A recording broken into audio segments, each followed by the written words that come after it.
আটার ডো ফুটন্ত গরম পানিতে দিয়ে যে এত মজার আর ইয়ামি একটা নাস্তা রেসিপি হয় আগে জানতাম না। আসসালামু আলাইকুম সকল বন্ধুরা, কেমন আছেন? আশা করি যে যেখানে আছেন সুস্থ আছেন, নিরাপদে আছেন। আমরা আলহামদুলিল্লাহ ভালো আছি। খুবই মজাদার একটা রেসিপি নিয়ে চলে আসলাম আপনাদের মাঝে। খুবই মজার একটা রেসিপি। তাহলে মজাদার এই রেসিপিটা করতে কি কি লাগে সেটা সব কিছু আপনাদের মাঝে শেয়ার করব। এখানে আমি নিয়ে নিলাম আটা, উঁচু উঁচু করে 2 কাপ নিয়েছি আটা। কারণ বানালে একটু বাড়িয়েই বানাবেন, এতটাই মজাদার হয় এই নাস্তাটা, না খেলে বুঝতেই পারবেন না।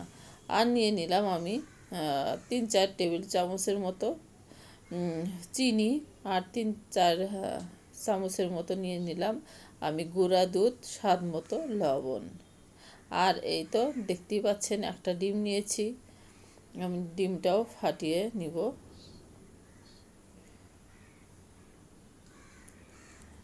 এখন আমি হাতের সাহায্যে সবগুলো উপকরণ আমি মেখে নিব।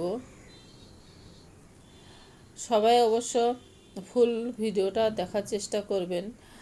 যদি আপনারা বাদ দেন তাহলে কোনো অংশে কিন্তু মিস হয়ে গেলে আমার মতো এরকম মজাদার নাস্তা বানাতে পারবেন না। সেজন্য স্টেপ বাই স্টেপ আপনাদের মাঝে শেয়ার করব, দেখতে থাকুন। আমি 1 চামচ উঁচু উঁচু নিয়েছি ঘি। ঘি, ডিম, আটা, ময়দা, চিনি, লবণ সবগুলো আমি হাতের সাহায্যে সুন্দর করে আমি একটা ডো রেডি করে নিব। আমি আগে সব কিছু মিক্সড করে নিলাম। এখন আমি শেষে দিয়ে দিলাম 1/2 চা চামচের মতো ইস্ট, দিয়ে আবার একটু মেখে নিলাম। হাতের সাহায্যে কচলিয়ে কচলিয়ে মেখে নিব।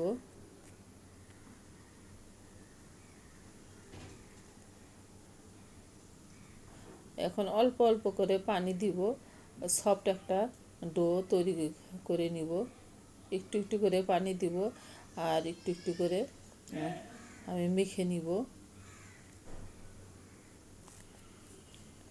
এই তো আমার কিন্তু মেখে নেওয়া শেষ। এখন আমি আধা ঘন্টার জন্য আমি রেস্টে রেখে দিলাম।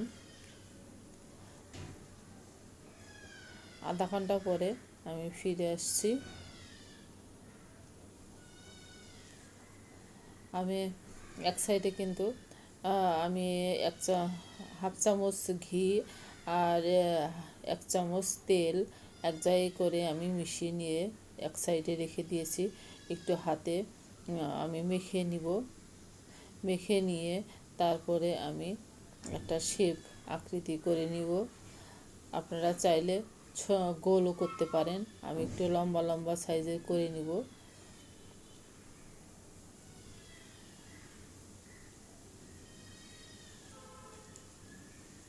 আমি এরকম লম্বা লম্বা করে নিচ্ছি।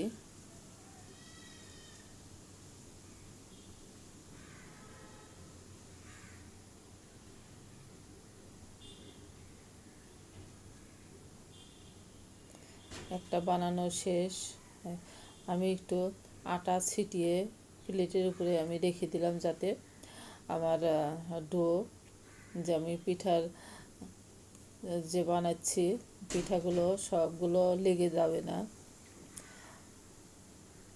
এক এক করে আমি সবগুলো পিঠা আমি বানিয়ে নিব। আর অন্যদিকে আমি গরম পানি বসিয়ে দিয়েছি, ফুটতে শুরু করেছে। আমি সবগুলো ডো আমি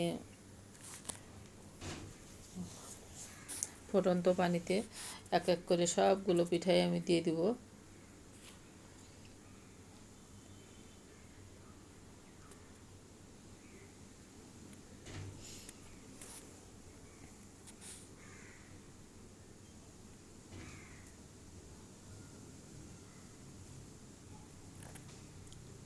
আমার একটু নাড়তে দেরি হয়েছিল বন্ধুরা।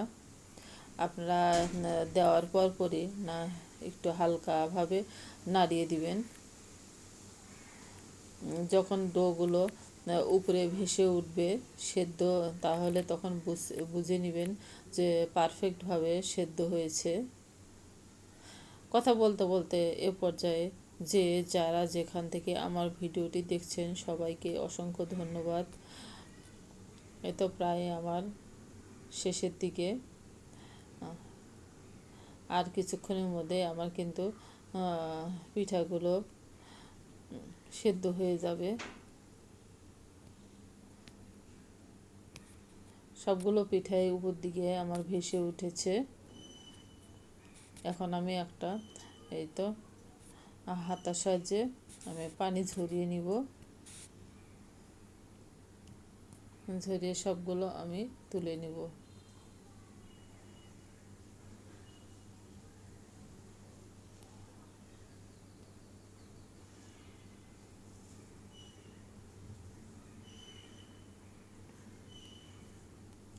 এতে সবগুলো আমার সেদ্ধ করা শেষ।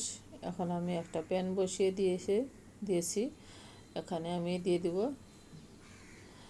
2-3 টেবিল চামচের মতো আমি ঘি আর তেল যে আমি রেখে দিয়েছিলাম এক জায়গায় মিক্সড করে দিয়ে দিলাম। সুন্দর কিন্তু ফ্লেভার চলে এসেছে যখন গরমটা হচ্ছিল। ঘির যে একটা সুন্দর একটা ফ্লেভার চলে এসেছে, সে সময় আমি এক এক করে আমি সবগুলো পিঠাই আমি দিয়ে দিব। একবারে হবে না, দেখি যে কয়েকটা হবে সে কয়েকটাই আমি দিয়ে দিব।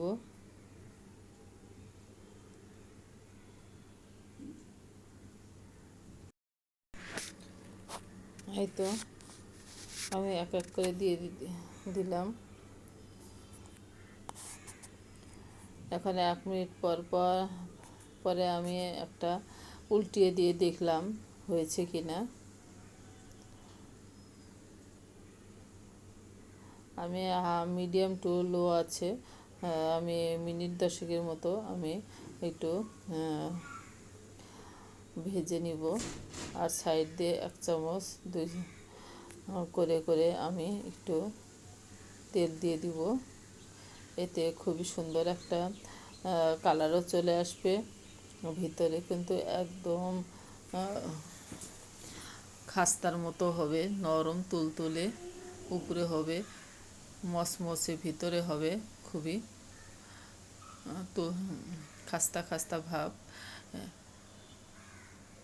দেখতেই পাচ্ছেন আমি নেড়ে দিচ্ছি কত সুন্দর, খুব সহজেই উঠে আছে।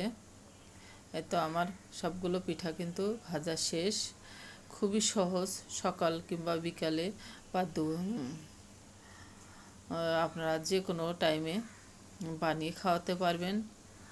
স্বাস্থ্যসম্মত এই হেলদি নাস্তাটা আপনাদের পরিবারের সবাইকে খাওয়াতে পারবেন খুবই কম তেলে।